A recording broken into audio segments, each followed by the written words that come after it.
नमस्कार, मायलेकी चॅनलमध्ये मी तुमचं स्वागत करते।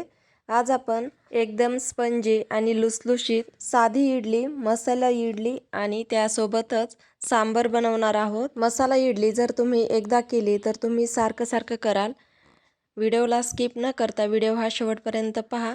तर इथे मी एक पातेलं घेतलंय, त्यामध्ये 3 वाटी रेशनचे तांदूळ घेतलेत। हे स्वच्छ आपल्याला 2 पाण्याने धुवायचेत। इथे तांदूळ धुवून झालेत। आता यामध्ये आपल्याला पाणी घालायचंय। तर पाणी तांदळापेक्षा दुप्पट पाणी घालायचं आणि भिजत ठेवायचे। तांदूळ आणि डाळ आपल्याला 6 ते 7 तास भिजत ठेवायचे। सकाळचे 9 वाजलेत आणि मी इथे तांदूळ आणि डाळ भिजत ठेवते। हे मी मिक्सरमधून 4 वाजता काढणार आहे। 3 वाटी तांदळासाठी 1 वाटी उडीद डाळ घेतली, पाऊण चमचा मेथी दाणे घेतलेत। तर आता ही डाळ मी 2 पाण्याने स्वच्छ धुवून घेते आणि याला पण आपल्याला भिजत ठेवायचंय। दुपारच्या 4ला आपल्याला हे मिक्सरमधून छान बारीक काढून घ्यायचंय।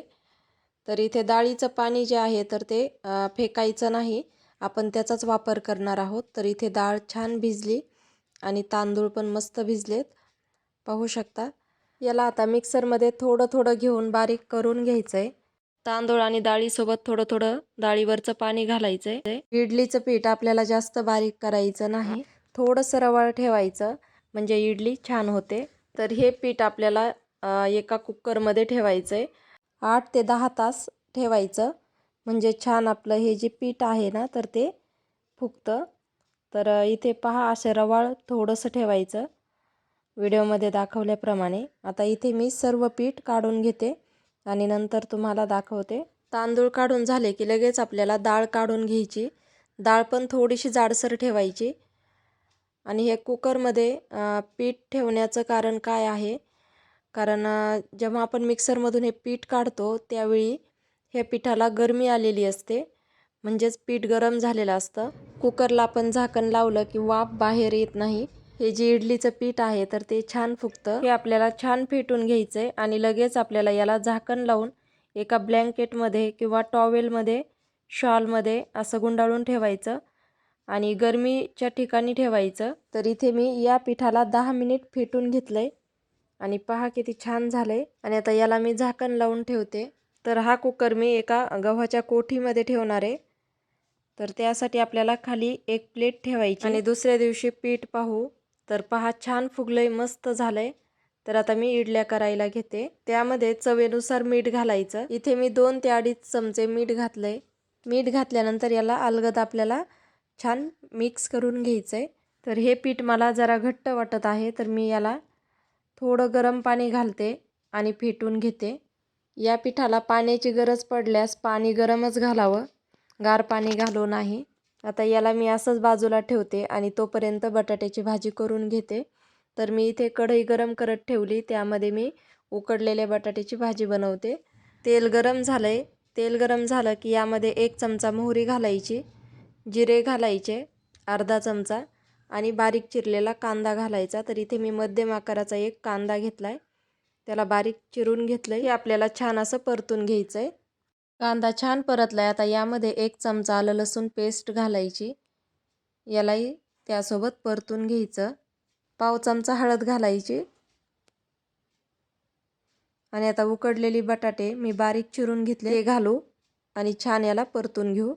मीठ घालायचं चवीनुसार। तर यामध्ये मी लाल तिखट घालते अर्धा चमचा सांबर मसाला, तुम्ही या जागी हिरवी मिरची पेस्ट पण घालू शकता। या भाजीला आपल्याला 2 मिनिट परतून घ्यायचंय आणि नंतर थंड व्हायला ठेवायची। यामध्ये थोडीशी कोथिंबीर घालते।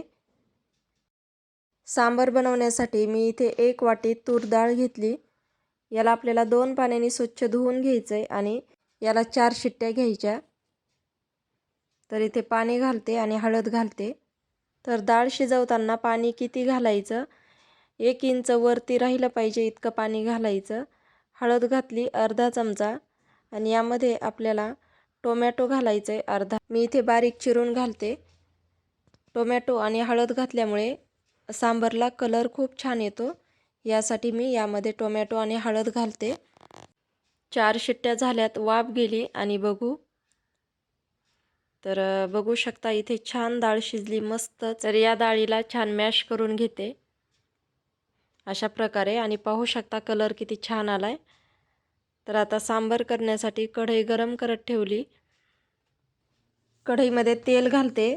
तेल गरम झालं, यामध्ये अर्धा चमचा मोहरी घालते, 1 चमचा जिरे, पाव चमचा हिंग घालायचं, 6 ते 7 कढीपत्त्याची पानं, हिरवी मिरची 1, मोठ्या आकाराचा बारीक चिरलेला कांदा घालायचा।